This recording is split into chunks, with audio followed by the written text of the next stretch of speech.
एक बार तो reading booster पढ़ाएंगे हम।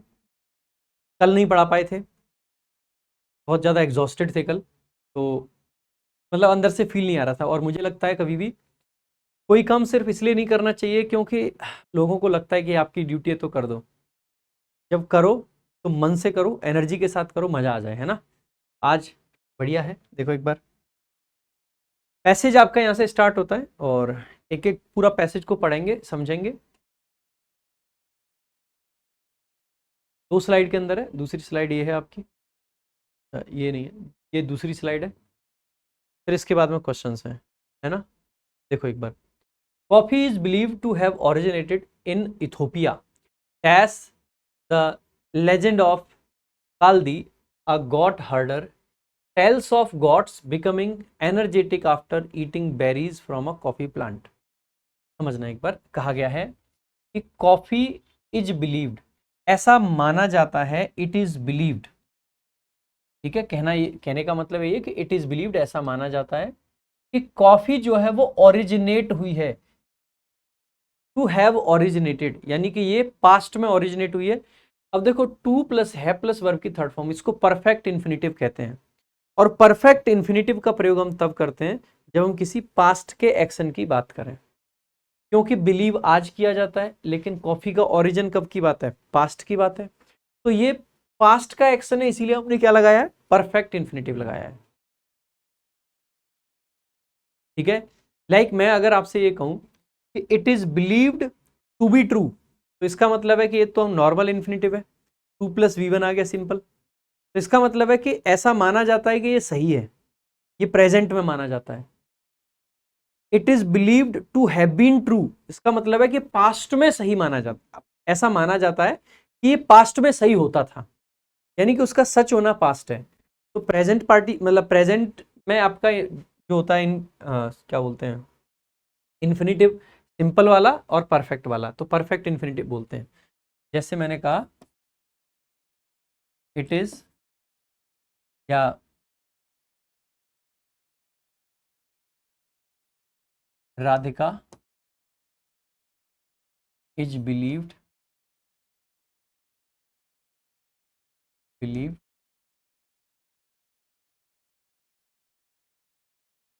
To be my best friend. और इसको समझना,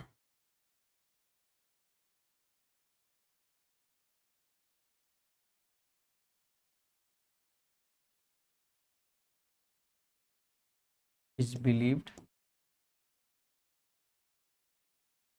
हैव बीन माई,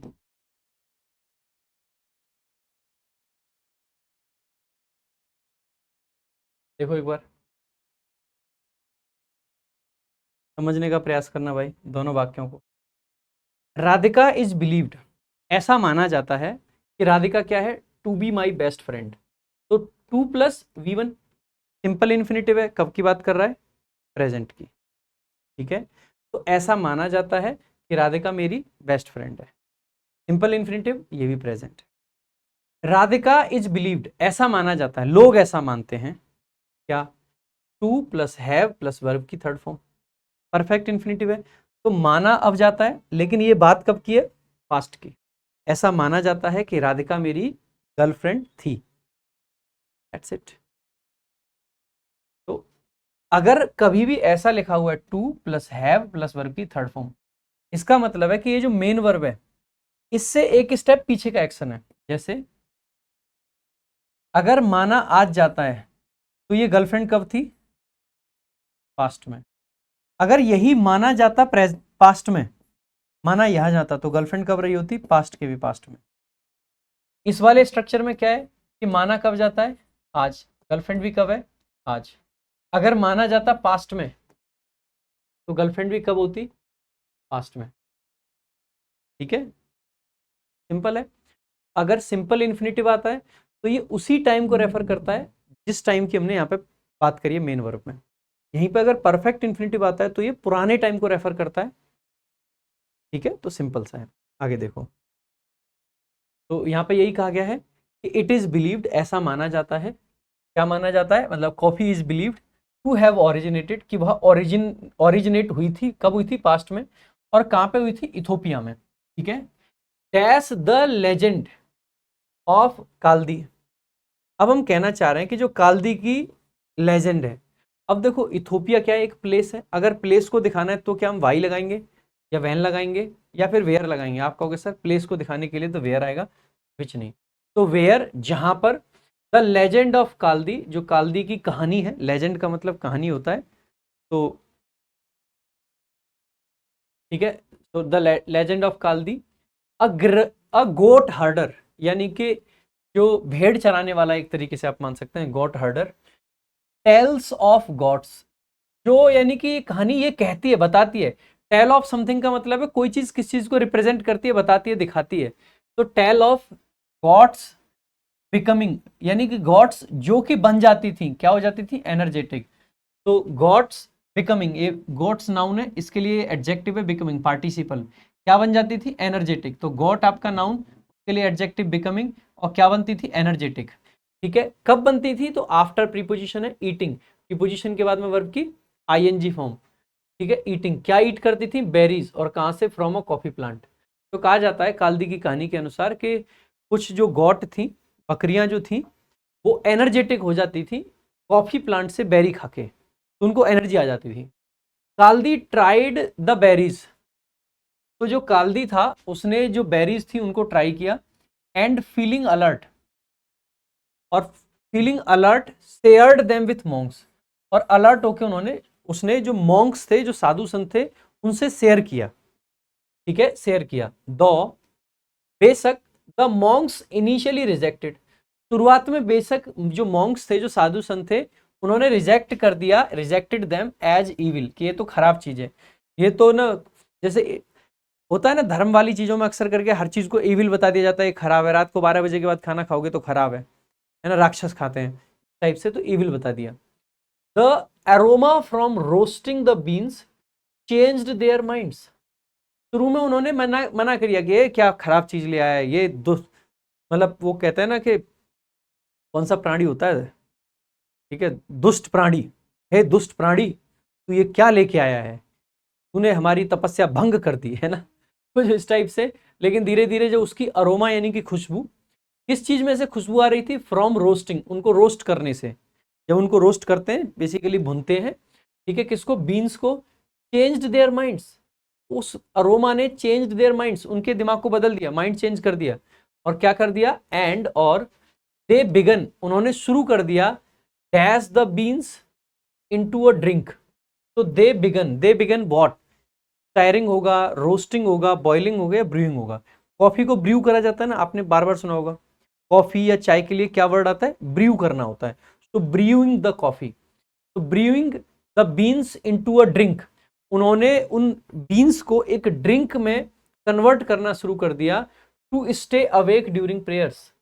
तो जब मॉन्क्स लोगों को प्रेयर के टाइम पे नींद आती थी, तो उन्होंने कॉफी का यूज करना ही शुरू कर दिया कि लो जी कॉफी पी के जगते रहेंगे, नींद ही नहीं आएगी, ये तो बड़ी अच्छी चीज है, तो कमाल की चीज ला रहा है, ऐसा लग रहा है ना, कि फिर उससे ये ऐसे कह रहे होंगे ना, यार क्या खतरनाक चीज लाया है यार तू, मजा आ गया है ना।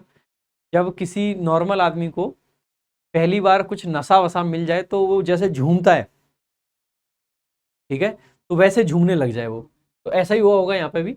While this story is likely mythical, हो सकता है कि ये कहानी मिथिकल हो, मिथिकल का मतलब है जो, जैसे हमारी जो मिथोलॉजी होती है, जैसे साइंस के हिसाब से हमारी रामायण की कहानी हो, या महाभारत हो, या इवन श्री कृष्णा हो, गीता की चीज़ें, ये सब मिथिकल हैं, कि हमारे मिथ्स हैं, ये हमारे क्या है, विश्वास है, धर्म है, धर्म की चीज़ें हैं।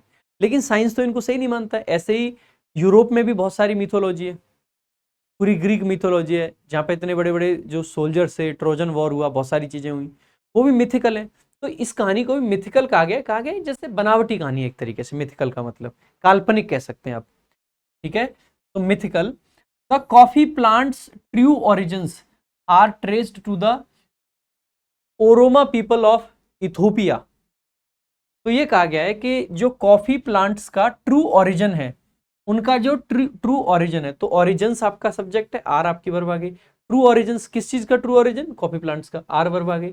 ट्रेस्ड, ट्रेस कर सकते हैं उसको, यानी कि कहां तक जा सकता है, कहां तक पहुंचा जा रहा है, कहां से उसको लेके आ रहा है, ठीक है, कहां तक करते हैं, तो trace something to the Oromo people. Oromo people यानी कि एक प्रजाति का नाम लिख दिया, और कहां के थे ये? इथोपिया। तो इथोपिया से ही इसका ओरिजिन बताया जाता है, एंड नॉर्दर्न केन्या, और जो नॉर्दर्न केन्या है वहां, तो ओरिजिन यहां से हुआ।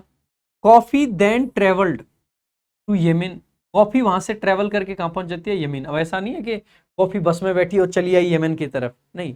ट्रेवल करने का मतलब है कोई भी, जैसे मान लीजिए आपके यहाँ पे कोई नई चीज बनती है, वो धीरे धीरे धीरे धीरे लोगों के बीच में पॉपुलर होने लगेगी।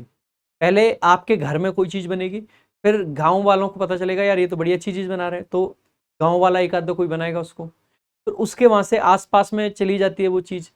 तो ये थोड़ी ना कि आसपास में चली जा रही है तो बस में बैठ के जा रही होगी, नहीं, कोई रिश्तेदार आया, उसने देखा वो अपने घर जाके बना रहा है, कोई और आया वो वहां जाके बना रहा है, या कोई हो सकता है कोई अच्छी चीज मुझे लगी, यार हमारे घर में कोई अच्छी चीज बनी, मुझे लगा यार मैं मुखर्जी नगर में रहता हूँ, यहाँ तो बच्चे इस चीज को बहुत पसंद करेंगे, और मैंने अपनी दुकान डाल दी उस चीज की, खाने पीने की, तो वो चीज मथुरा से ट्रैवल करके दिल्ली आ गई। इसका मतलब ये नहीं कि बस में बैठ के आई है, तो ट्रैवल का मतलब ये नहीं होता है, ठीक है, तो फैल जाना बेसिकली। तो फिर वो वहां से कहां तक पहुंच गई? यमन चली जाती है, वेयर, जहां पर Sufi mystics also discovered its energising effects. जो सूफी मिस्टिक्स थे, मिस्टिक्स से वो साधु संत ही होते हैं जो ध्यान मुद्रा में बैठे होते हैं, उन्होंने भी वहां पे जाके डिस्कवर करे, यानी खोजे इसके जो एनर्जाइजिंग इफेक्ट होते हैं, जो एनर्जी देते हैं। यानी कि देख रहे हो, संतों को भी वहां पे जरूरत थी एनर्जी की।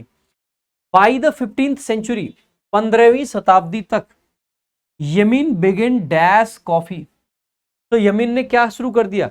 कॉफी को कल्टीवेट करना, तो सारे ही कल्टीवेट दे रखे ऑप्शन। तो बिगिन के साथ में देखो यहां पे देखेंगे, फुल स्टॉप के बाद में बाई प्रीपोजिशन है जिसका ऑब्जेक्ट है द 15th सेंचुरी।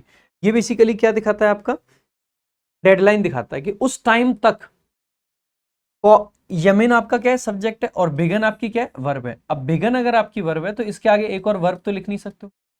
अब वर्ब अगर आ रखी है तो बिगन के साथ में या तो आप 2+V1 लिख सकते हो, इन्फिनिटिव, और या बिगन के साथ में वर्ब की आईएनजी फॉर्म भी आ सकती है, यानी कि जीरंड। तो बिगन के साथ या तो जीरंड आएगा या इन्फिनिटिव आएगा। अब देख लेते हैं। सबसे पहले कल्टीवेटिंग जीरंड आ सकता है, कल्टीमेट V1 है, नहीं आ सकता है, 2+ वर्ब की आईएनजी फॉर्म नहीं आ सकती है, कल्टीवेटेड V2 है, नहीं आ सकता। इसका मतलब है क्या आ जाएगा? Cultivating is the correct answer. Cultivating is the correct answer. तो यमन बिगिन, या तो लिखना चाहिए था यमन बिगिन टू कल्टीवेट, या यमन बिगिन कल्टीवेटिंग, दोनों तरीके से, ठीक है। कल्टीवेट करना यानी कि किसी चीज को बेसिकली खेती करना किसी चीज, तो कल्टीवेटिंग करेक्ट आंसर हो जाएगा।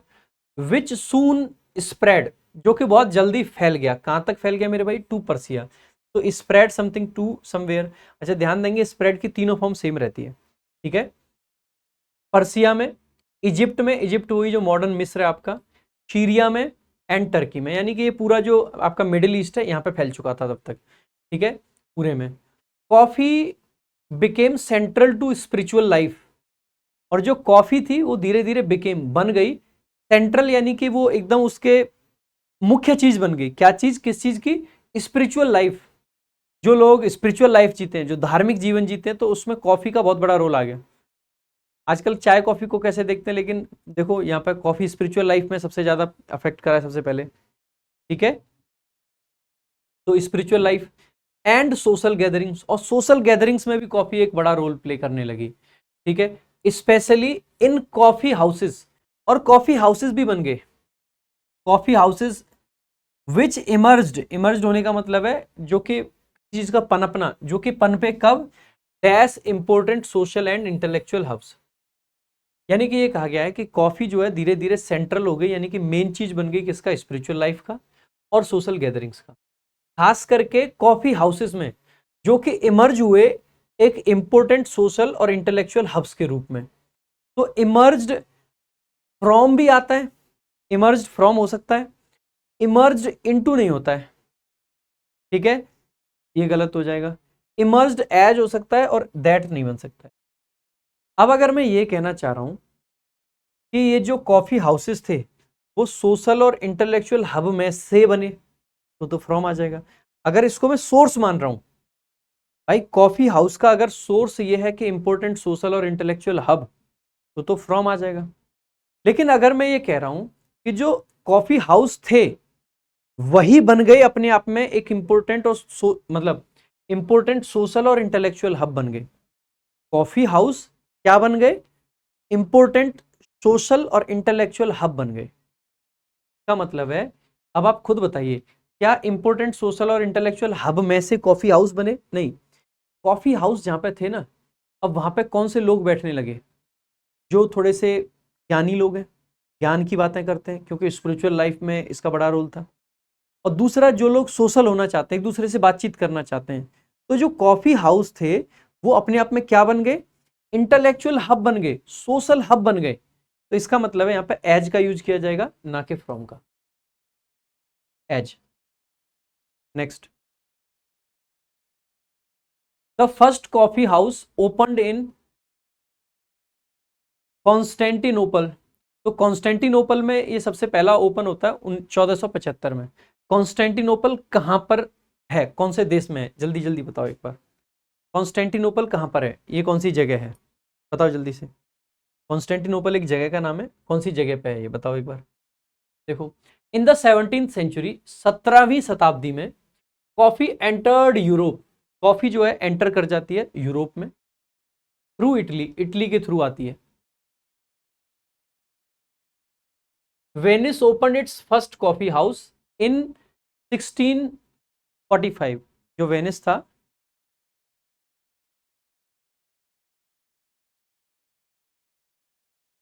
जो वेनिस था, उन्होंने अपना पहला जो था वो 1645 में कॉफी हाउस खोला। Coffee soon gained popularity in England and France. फिर धीरे धीरे कॉफी को पॉपुलैरिटी मिल गई, कहां पे? इंग्लैंड में और फ्रांस में। English coffee houses became places for business and news. जो अंग्रेजों के कॉफी हाउसेस थे वो जल्दी ही बन गए प्लेस किसके लिए? बिजनेस के लिए और न्यूज के लिए। Dash in Paris, coffee became a cultural trend by 1669। कहा गया है कि एक तरफ जहां पे इंग्लिश कॉफी हाउस थे वो प्लेस बन चुके थे बिजनेस और न्यूज के, वहीं दूसरी तरफ पेरिस में जो कॉफी है वो एक कल्चरल ट्रेंड बन गया था 1669 तक। तो वैन इन पेरिस कभी नहीं लिख सकते हैं, ड्यूरिंग इन पेरिस कभी, ड्यूरिंग और इन तो एक साथ आ ही नहीं सकता है, एज भी नहीं आ सकता है, तो वाइल, जबकि, जबकि का सेंस है यहाँ पे। वाइल इन पेरिस, एक तरफ कॉफी हाउसेस जो है वो बिजनेस का प्लेस बन गए थे, जबकि पेरिस में क्या था कि कॉफी कल्चरल ट्रेंड बन चुका था। ठीक है, तो कल्चरल ट्रेंड बन चुका था। आगे देखेंगे, इन 1600, 1600 में Baba Budan smuggled fertile coffee beans from Yemen to India. ये एक बाबा है, इंडिया में तो बाबाओं का रोल शुरू से ही रहा है। ठीक है, तो 1600 में जो बाबा बूडन थे उन्होंने स्मगल करी कॉफी। कैसी कॉफी बीन्स? फर्टाइल, फर्टाइल यानी कि जिनको उगाया जा सकता है। कहां से? यमन से इंडिया ले आए। Starting it's cultivation in Karnataka, और इसकी जो खेती सबसे पहले शुरू हुई वो कहां पे? कर्नाटका में शुरू हुई। The Dutch grew coffee in Java. जो डच लोग हैं, डच लोग कहां के होते हैं? नीदरलैंड्स के होते हैं, हॉलैंड जिसको बोलते हैं। ठीक है, इन्होंने सबसे पहले कॉफी शुरू करी जावा में। जावा कहां पे? इंडोनेशिया, जावा, सुमात्रा, आपने नाम सुने होंगे। ठीक है, आगे, एंड द फ्रेंच इंट्रोड्यूस्ड, और जो फ्रांस के लोग थे उन्होंने इंट्रोड्यूस किया इसको to South East Asia in the 1800s। तो 1800 में फ्रांस इसको साउथ ईस्ट एशिया में लेके आया। Coffee arrived in America in 1607। Coffee America में 1607 में आती है, बट बिकेम पॉपुलर, लेकिन पॉपुलर होती है dash the post Boston T party when tea was boycotted. 1607 में आ तो जाती है, लेकिन ये पॉपुलर बनती है बोस्टन टी पार्टी के बाद में, जहां पे टी को बाइकआउट कर दिया गया था। तो के बाद का सेंस है, तो बिफोर तो उससे पहले तो नहीं बन पाएगा, विथ भी नहीं बनेगा और बिकॉज भी नहीं बनेगा, तो हम कह देंगे आफ्टर। ठीक है, after the Boston T party, जहां पे टी को बाइकआउट कर दिया गया था। Latin America, Latin America basically जो आपका नीचे वाला अमेरिका है उसकी बात कर रहे हैं। विथ इट्स आइडियल क्लाइमेट, क्योंकि इसका आइडियल क्लाइमेट मतलब जो साउथ और नॉर्थ के बीच का अमेरिका है ना, वो वाला। सून बिकेम, वो जल्दी बन गया एक मेजर कॉफी ग्रोइंग डैश। एक कॉफी ग्रोइंग क्या बन गया? रिलीजन, धर्म बन गया? नहीं। रीजन, कारण बन गया? नहीं। लीजन, नहीं। लीजन बेसिकली ये जो सेना होती है रीजन बन गया, क्षेत्र बन गया। तो वो जल्द ही एक बड़ा कॉफी ग्रोइंग क्षेत्र बन गया। बाई 18th सेंचुरी, 18वीं शताब्दी तक it was a global coffee hub, एक बड़ा कॉफी हब बन गया। टुडे, आज Brazil is the world's largest coffee producer, आज ब्राजील सबसे बड़ा कॉफी प्रोड्यूसर है दुनिया का। तो ये आपका कॉफी के रिलेटेड पैसेज है पूरा का पूरा, ठीक है। तो देखेंगे एक बार, पहला क्वेश्चन आपके सामने, what is the central theme of the passage. जल्दी जल्दी आंसर करो भाई, फटाफट से।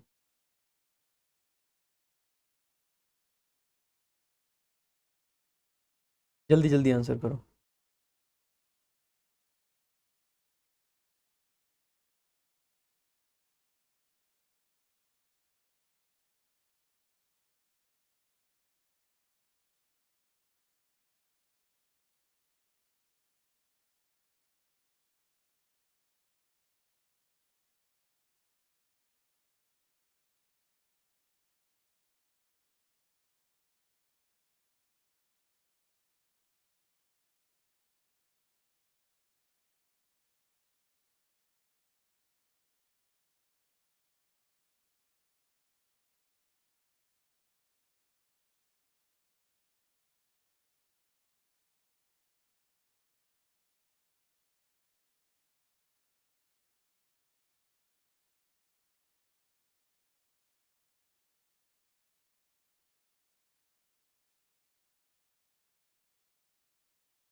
देखो भाई, what is the central theme of the passage, the religious uses of coffee across different civilisations.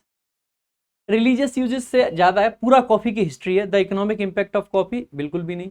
The journey and cultural integration of coffee across the world, बिल्कुल सही बात है, पूरी की पूरी जर्नी उसकी करी है, ठीक है। अच्छा, जो क्वेश्चन मैंने आप लोगों से पूछा था उसका जवाब दिया नहीं आप लोगों ने ढंग से, एक दो बच्चे ने सही आंसर दिया था, उसके अलावा नहीं दिया। बताओ जल्दी जल्दी भाई, कॉन्स्टेंटिनोपल कहां पर है या कहां पर था, और इससे रिगार्डिंग आपको क्या पता है, हिस्ट्री का अगर कोई क्वेश्चन आ जाता है तो क्या जवाब दोगे आप, हैं? कहाँ पे है? तुर्की में? पक्का? पता नहीं भाई, घबरा का ही रहे भाई। फ्रांस में नहीं है भाई, जो बच्चे फ्रांस के रहे हैं। विच of the following titles best captures the essence of the passage. Actually में पता है ना, जब वर्ल्ड हिस्ट्री आप पढ़ोगे तो कॉन्स्टेंटिनोपल जो है ये एक बहुत इंपॉर्टेंट जगह है। कॉन्स्टेंटिनोपल तीन बहुत बड़े एम्पायर की ना राजधानी रहा है। एक तो आपका रोमन एम्पायर, ठीक है, बाइजेंटाइन एम्पायर और ऑटोमन एम्पायर। जो ऑटोमन टर्क्स थे आपके, तुर्की वाले। और जो टर्की में जो सिटी है ना इस्तांबुल, वही था कॉन्स्टेंटिनोपल, ठीक है। सो कॉन्स्टेंटिनोपल पहले नाम हुआ करता था, अब उसी का जगह का नाम टर्क वो है इस्तांबुल, ठीक है। आपने शायद एक मूवी देखी होगी, आई गेस मिशन इस्तांबुल, ठीक है, तो इस्तांबुल करके भी था। तो ऑटोमन एम्पायर था, बहुत बड़ा एम्पायर था वो, ठीक है, वहाँ की राजधानी था, ठीक है। उसके अलावा रोमन एम्पायर तो आपने सुना ही होगा, और इसके अलावा बाइजेंटाइन जो एम्पायर था उसका भी, ठीक है। तो इस्तांबुल है। और टर्की के बारे में आपको ये पता होना चाहिए, ये एक ऐसी कंट्री है जो कि एशिया और यूरोप दोनों में आती है। यूरोप में इसका बहुत छोटा सा हिस्सा है। आप कहोगे सर रसिया भी तो ऐसा है जो कि एशिया और यूरोप दोनों में आता है, लेकिन रसिया को ना समुद्र अलग नहीं करता है, वो बाई लैंड जुड़ा हुआ है। लेकिन टर्की क्या है कि टर्की दो हिस्सों में है, बीच में समुद्र है, यूरोप की साइड में आधा टर्की है और आधा टर्की आपका ये जो एशिया है उसकी साइड में, समुद्र से अलग हो रखा है ये पूरा का पूरा टर्की। आपने मैप देखा होगा, ठीक है। वैसे मेरा काम नहीं है, but let me show you, अगर बात यहाँ पे आई है दिखा देता हूँ मैं आप लोगों को, जिससे कि आप और बेहतर रिलेट कर पाओगे, ठीक है। वैसे तो मेरा काम है आपको अंग्रेजी पढ़ाना, ठीक है, लेकिन मैंने जैसे कि आपको बोला ही है, अगर आप डेली, जब जब रीडिंग बूस्टर में पढ़ाऊंगा तब तब अगर आप लोग रीडिंग बूस्टर अटेंड करोगे, पढ़ोगे, तो आपको डेफिनेटली बहुत सारा फायदा होगा, ठीक है। वर्ल्ड मैप मज़ा नहीं आया, एचडी वाला खुलना।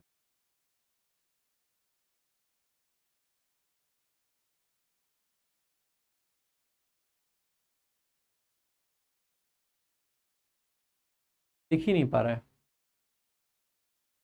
ढंग से, पता नहीं आ रहा है। ये है यहाँ पे, ठीक है, दोनों में जुड़ा हुआ है ये, बढ़िया सा मैप नहीं खुला।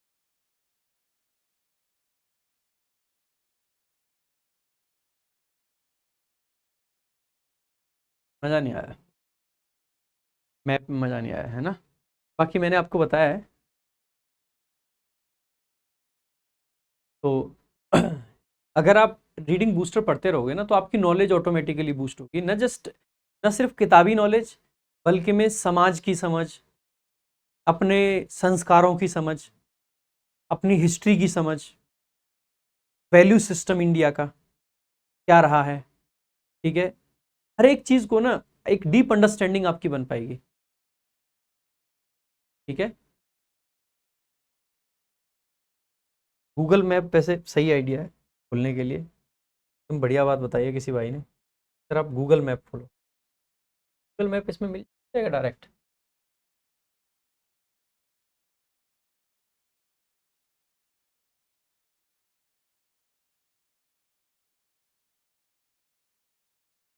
हम्म, देखो ना खुल गया, कितने सही आइडिया दिया है। लड़के बहुत तेज हैं, बस सही जगह पे दिमाग लगा नहीं पाते, नहीं ना, ऐसा ही है ना भाई, इंडिया में मतलब तेज लोगों की कोई कमी नहीं है। ये देखो ये रहा टर्की, ठीक है, और ये देखो इस्तांबुल यहाँ पे है, ये देखो बीच में से समुद्र है, इस्तांबुल ये है, ये वाला, और ये बीच में से समुद्र है, और ये जो इधर का पार्ट है, ठीक है, तो इस्तांबुल ये रहा, और बाकी का टर्की आपका नीचे है, ठीक है, बाकी का सारा टर्की आपका नीचे है, ये यहाँ पे, ठीक है, ये रहा, ये पूरा टर्की है, और ये यहाँ पे इस्तांबुल है जाके आपका, पूरा टर्की इधर एशिया में है, इस्तांबुल आपका यूरोप में पड़ता है, ठीक है। वैसे रसिया भी आपका 2 महाद्वीप को कवर करता है, ये देखो रसिया ये रहा, आधा रसिया इधर है आधा इधर है, ये यहाँ से है यहाँ से है, ठीक है, ये भी पूरा रसिया है, यहाँ से ये यूरोप कट जाता है, इधर एशिया है, इधर यूरोप है। रसिया का जो मेजर हिस्सा है ना ज़मीन का, वो एशिया में है, लेकिन रसिया की जो मेजर चीज़ें हैं, मेजर इंपॉर्टेंट सिटीज़ हैं, वो सब यूरोप में हैं। देखो भाई, which of the following titles best captures the essence of the passage, title कौन सा बेस्ट होगा, ठीक है। तो the magical beans, coffee's role in ancient rituals, क्या एंशियंट रिचुअल्स में उसका क्या रोल था यही बताया है, या फिर प्रेजेंट तक की सारी चीजें बताइए, पूरी जर्नी बताइए। आप कहोगे सर पूरी जर्नी बताइए, ये नहीं बन सकता है। The secret history of Ethiopian agriculture, सिर्फ इथोपिया की बात करिए, नहीं। Why coffee replaced tea in America diet, ऐसा बिल्कुल भी नहीं है। From Kaldi to coffee shops, Kaldi से लेके कॉफी शॉप्स तक, a global journey of a brew, brew यानी कि वही एक वो चीज, तो बी ऑप्शन आपका बेस्ट ऑप्शन हो जाएगा यहाँ पे। नेक्स्ट देखेंगे अगला क्वेश्चन आपका, what can be inferred about the role of coffee in society from its historical spread, इसके हिस्टोरिकल स्प्रेड से हम क्या बेसिकली निकाल सकते हैं। Coffee was mainly use as a medicine, herb in ancient, medicine नहीं थी भाई, एनर्जी देती थी। आगे, coffee spread rapidly due to its addictive properties, जो एडिक्शन था इसका कॉफी का, ऐसे वैसे एडिक्शन की बात पैसेज में की नहीं है, फिर भी इसको रख लेते हैं एक बार, क्योंकि ये एडिक्टिव तो है। Coffee remained a local beverage, बिल्कुल भी नहीं है। Coffees energising effect made it valuable in both religious and social context, ये एकदम करेक्ट है, तो D option is the best option है ना, डी। आगे देखेंगे, विच of the following best explains why coffee became popular in America only after 1773, 1777, Boston T party, याद है ना, बोस्टन टी पार्टी में जहां पर टी को बाइकआउट किया गया था, यही है। कॉफी प्लांट्स नहीं, ऐसा नहीं है, the Boston T party turned public opinion against T, सही बात है। बोस्टन टी पार्टी जहाँ पे अमेरिका में हुई थी, ठीक है, जिसके बाद में अमेरिका की क्रांति एक्चुअली में शुरू हुई। बोस्टन टी पार्टी एक बहुत बड़ा इवेंट था, अगर आपने अमेरिका की क्रांति पढ़ी है।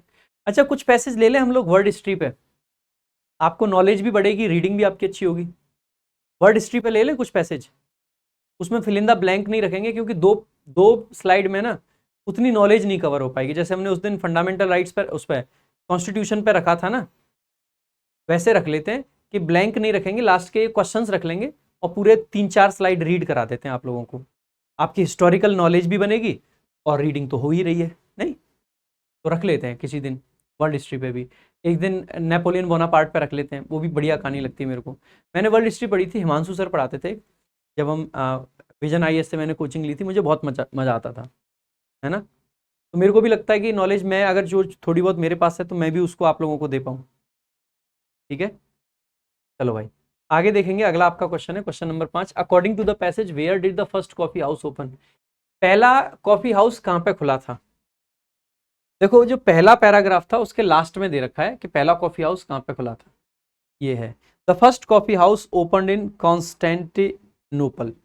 कॉन्स्टेंटिनोपल जहाँ से चर्चा में आया था हमारा ये शब्द, ठीक है, जिस पर हमने काफी चर्चा करी। So Constantinople is the correct answer, है ना, कॉन्स्टेंटिनोपल। नेक्स्ट आगे, when did coffee reach Europe according to the passage? Europe में कॉफी कब पहुंची?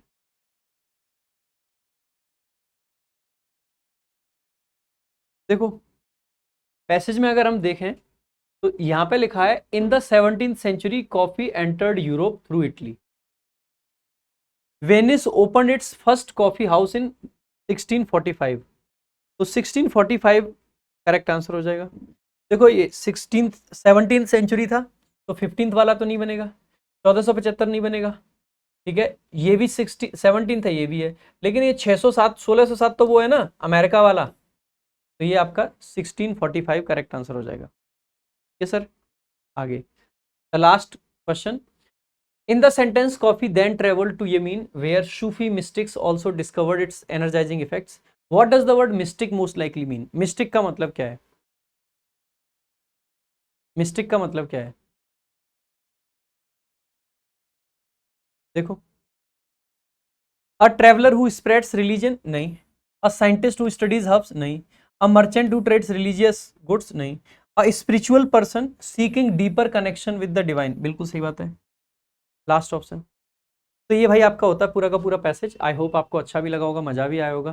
कैसा लगा आज का रीडिंग बूस्टर जरूर बताना, और अगर आप लोगों की कोई डिमांड है तो वो भी बता दो कमेंट करके कि किस टॉपिक पे आप लोग चाहते हैं रीडिंग बूस्टर। मैं ये चाहता हूँ कि ना नॉलेज है ये स्प्रेड करी जाए, ज़्यादा से ज़्यादा लोगों तक पहुँचाई जाए, ठीक है। बाकी रीडिंग बूस्टर यूट्यूब पर अवेलेबल रहता है, तो आप बाकी लोगों को भी बताया करो यार कि रीडिंग बूस्टर देखो, क्योंकि ये जस्ट इट्स नॉट अबाउट कि मैं आके एक पैसेज को जस्ट आपको पढ़ के सुना दूं। मैं उस पैसेज के ना अंदर घुसने की कोशिश करता हूँ, आप लोगों को ज़्यादा से ज़्यादा बेहतर से बेहतर चीज़ें सिखाने की कोशिश करता हूँ। जो लोग मेरे से डेली रीडिंग बूस्टर पढ़ रहे हैं ना भाई, ज़्यादा बड़ी बातें नहीं करूँगा मैं, मेंस में आपका कॉम्प्रिहेंशन का क्वेश्चन गलत नहीं होगा, ये पक्की बात है। मेंस में कॉम्प्रिहेंशन का क्वेश्चन गलत नहीं होगा, ये 101% मैं कह सकता हूँ। क्लोज टेस्ट की आपकी अच्छी प्रैक्टिस हो जाएगी, इवन ग्रामर के भी बीच बीच में कितने सारे पॉइंट्स मैं आपको पॉइंट आउट करता हूँ। तो ये ना क्वालिटी कंटेंट है, क्वालिटी। और ये मैं वो वाली चीज़ें नहीं करता हूँ कि मैं रट्टा मार के आ जाऊँ, पेन टैब लेके बैठ जाऊँ, आपके अपने सामने हिंदी खोल के रख लूँ और उस हिंदी से आपको ट्रांसलेट करके बता दूँ। बहुत सारे लोग ये भी करते हैं, वो बोर्ड पे नहीं पढ़ा पाते हैं पैसेजेस, एडिटोरियल के नाम पे खोल के रख लेते हैं हिंदी का ट्रांसलेशन पूरा चैट जीपीटी से। मैं वो नहीं करता हूँ, मैं कोशिश करता हूँ कि आपको ना नॉलेज दी जाए, रीडिंग के साथ साथ में आपकी नॉलेज बूस्ट हो, ठीक है। तो भाई ज़्यादा से ज़्यादा लोगों को बताया करें रीडिंग बूस्टर के बारे में, कि मेरे को भी अच्छा लगेगा ज़्यादा लोग देखेंगे तो। बाकी आपको अगर सारी चीज़ें पढ़ना अच्छा लगता है, बढ़िया लगता है, तो आप हमारा VOD बैच जरूर चेकआउट करें। इंग्लिश स्पेशल VOD बैच 699 रुपये की फी में लाइफ टाइम वैलिडिटी के साथ में आपको ये बैच मिलता है। भाई मैं कहूँगा कि अगर आपको कोई भी बैच कहीं पर लेना है तो सबसे पहला सबसे आखिरी एक ही बैच आपका होना चाहिए, that is English VOD batch. बहुत क्वालिटी कंटेंट है, मेरा हमेशा फोकस रहता है आपकी ग्रूमिंग पे।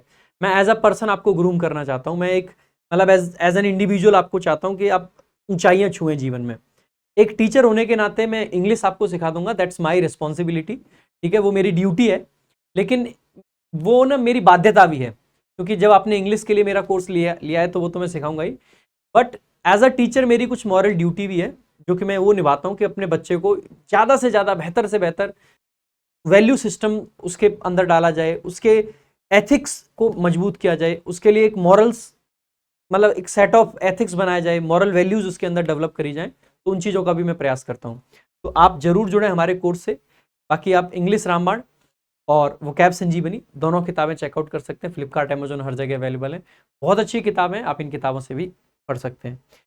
ये जो क्लास आपको मिलती है, इसकी जो पीडीएफ आपको मिलती है ना, ये मिलती है हमारे इस वाले टेलीग्राम चैनल पे, प्रशांत सोलंकी इंग्लिश।